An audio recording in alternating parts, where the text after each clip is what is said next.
باپ ہو شرابی، باپ ہو بے نمازی، باپ ہو جوا کھیلنے والا، باپ ہو سٹا لگانے والا، اور پھر وہ یہ امید رکھتا ہے کہ میری اولاد تہجد گزار بن جائے، میرا بیٹا نمازی بن جائے، میرا بیٹا نیک اور متقی و پرہیزگار بن جائے. بیٹا بعد میں بنے گا، پہلے باپ کو متقی پرہیزگار بننا پڑے گا. بیٹا نمازی بعد میں بنے گا، پہلے باپ کو نمازی بننا پڑے گا. اس لیے کہ اللہ نے دنیا کا قانون بنایا ہے، دستور بنا دیا ہے. اگر آپ نے آم کا بیج بویا ہے تو آم ہی نکلے گا. اگر آپ نے امرود کا درخت لگایا ہے تو اب اس امرود کا درخت لگانے کے بعد آپ اس میں سیب کی امید نہیں کر سکتے.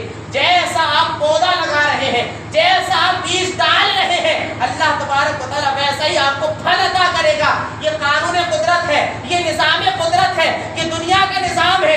آپ جیسا پودا لگائیں گے، جیسا بیج بوئیں گے، اللہ تبارک و تعالیٰ آپ کو ویسی فصل عطا کرے گا. تو اگر آپ اپنی اولاد کو نیک دیکھنا چاہتے ہیں تو پہلے آپ کو نیک بنانا پڑے گا، پہلے آپ کو نیک بننا پڑے گا، تب بعد میں آپ کی اولاد نیک بنتی ہوئی نظر آئے گی. یہ بات طے ہے. اگر ماں باپ نیک ہے، ماں باپ متقی پرہیزگار ہے، ماں باپ نمازی ہے، اور پھر اس کے بعد وہ کوشش کرے کہ میری اولاد نمازی بن جائے، تو انشاءاللہ اولاد نمازی بن سکتی ہے، اولاد نیک اور فرمانبردار بن سکتی ہے. لیکن باپ کچھ بھی کر رہا ہو، ماں کچھ بھی کر رہی ہو، اور وہ چاہے میری بیٹی نمازی بن جائے، میری بیٹی صبح اٹھ کر کے قرآن کی تلاوت کرنے لگے. بیٹی قرآن کی تلاوت جب کرے گی جب ماں فجر میں اٹھ کر کے خود قرآن کی تلاوت کرو، اپنی بیٹی کو قرآن کی تعلیم دے.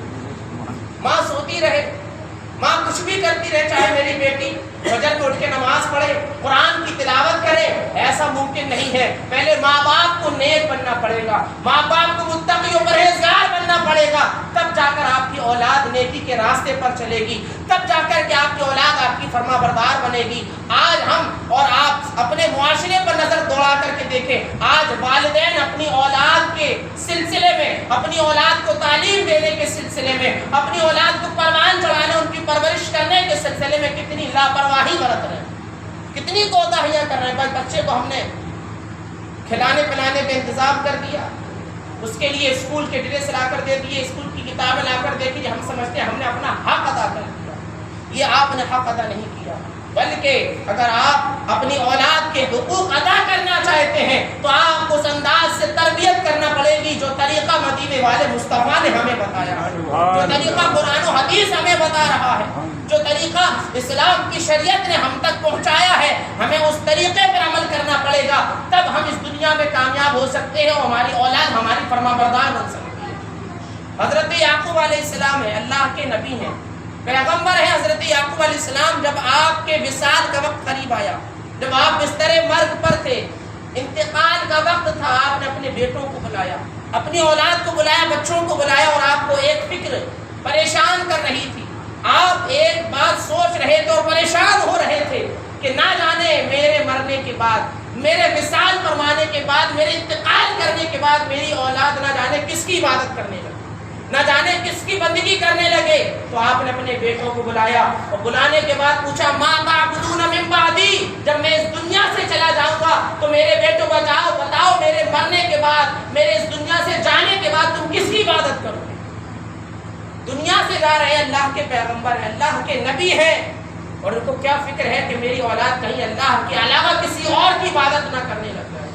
یہ آپ نے اپنی اولاد سے حکم فرمایا تو اولاد نے کہا والد صاحب، ابا جان آپ پریشان نہ ہو، آپ غم نہ کریں. جس طرح ہم آپ کی زندگی میں اللہ تبارک و تعالیٰ کی عبادت کرتے تھے، آپ کے جانے کے بعد بھی ہم اسی معبود حقیقی کی بارگاہ میں سر جھکائیں گے. آپ کے جانے کے بعد ہم اسی پروردگار عالم کی عبادت کریں گے جو آپ کا رب ہے، جو حضرت ابراہیم و اسماعیل و اسحاق کا رب ہے. ہم آپ کے جانے کے بعد بھی اسی رب کی بندگی کرتے ہوئے نظر آئیں گے.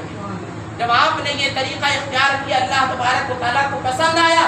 اللہ تبارک و تعالیٰ نے قرآن میں آیت نازل فرما دی، ام کنتم شہداء اذ حضر یعقوب الموت اذ قال لبنیہ ما تعبدون من بعدی.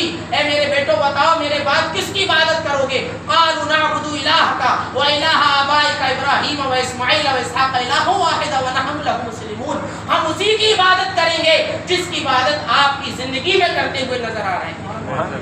تو حضرت یعقوب علیہ السلام اور قرآن کی آیت ہمیں کیا درس دے رہی ہے، قرآن کی آیت ہمیں کیا پیغام دے رہی ہے کہ جب اس دنیا سے جاؤ تو بیٹوں سے یہ نہ کہو بیٹا میں نے تمہارے لیے وہ زمین اٹھا کر رکھ دی ہے، تمہارے لیے وہ دکان وہ مکان ہے،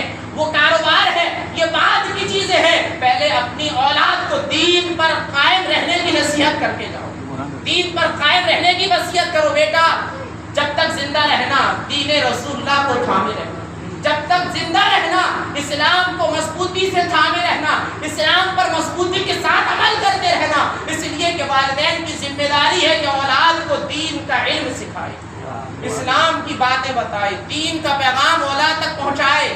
ہم نے تو دین کو پیٹھ کے پیچھے ڈال دیا، پسے پشت ڈال دیا، دینی تعلیمات ہو یا دین کی باتیں ہو، ہم نے اس کو اپنی اولاد کو نہیں سکھائی، بلکہ دنیاوی تعلیمات، دنیاوی کاروبار، دنیاوی تجارت میں ہم نے اپنی اولاد کو بڑی نصیحتیں کی ہیں، بڑی وصیتیں ہم کرتے ہیں اور ان کو ڈانٹتے بھی ہیں، مارتے بھی ہیں۔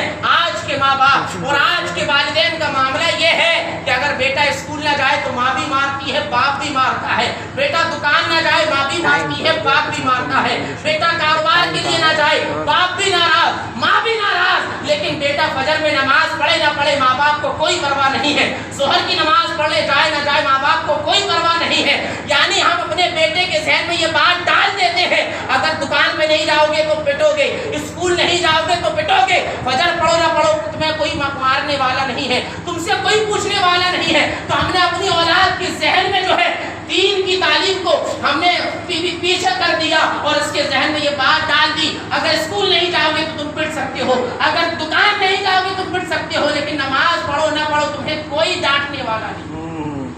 ہم نے خود اس کے ذہن میں یہ بات ڈالی کہ دین کی کوئی اہمیت نہیں، دنیا کی اہمیت ہے۔ اگر دنیا کے کاموں میں تم نے لاپرواہی کری تو میرا ڈنڈا ہے، تمہاری پٹائی ہوگی۔ ہم اسکول نہ جائے بچہ مارتے ہیں، دکان نہ جائے بچے کو مارتے ہیں، فجر میں نہ اٹھے آج تک مارا، بلکہ سرکار نے تو یہاں پر مارنے کا خود حکم دیا ہے۔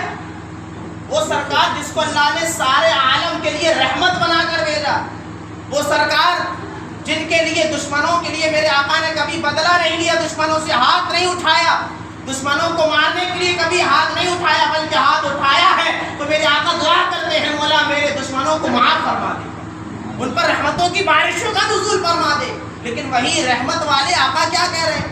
وہی رحمت والے آقا جو رحمت بن کر آئے ہیں وہ ارشاد فرماتے ہیں مروا اولادکم بالصلاۃ وهم ابناء 7 سنین، اپنی اولاد کو 7 سال کی عمر میں نماز کا حکم دو، 7 سال کی عمر میں اپنی اولاد کو نماز کا حکم دو۔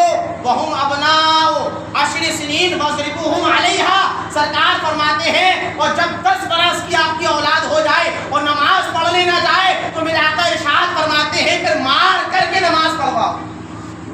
لیکن ہم نے آج تک نماز کے لیے نہیں مارا، کبھی نہیں مارا، اسکول کے لیے تو مارا ہے، کاروبار کے لیے تو مارا ہے، تجارت اور دکان و مکان کے لیے تو مارا ہے، نماز کے لیے آج تک نہیں مارا۔ کیسے ماریں گے ہم نماز کی؟ جب ہم خود نماز نہیں پڑھتے ہیں تو بیٹوں کو کیسے مار سکتے ہیں؟ ہم خود فجر میں پڑے سو رہے ہیں، بیٹے کو ہم کیسے جگا سکتے ہیں؟ جب ماں خود فجر میں نہیں اٹھ رہی ہے تو بیٹی کو کیا فجر میں اٹھائے گی؟ جب ماں خود فجر میں قرآن کی تلاوت نہیں کر رہی ہے تو بیٹی کو قرآن کی تلاوت کون کروائے گا؟ تو آج ضرورت ہے، والدین کی ذمہ داری بنتی ہے، والدین کا حق ہے کہ اپنی اولاد کو دین کی تعلیم دلائے، دین کی تعلیم کی اہمیت اس کے ذہن و دماغ میں ڈالے۔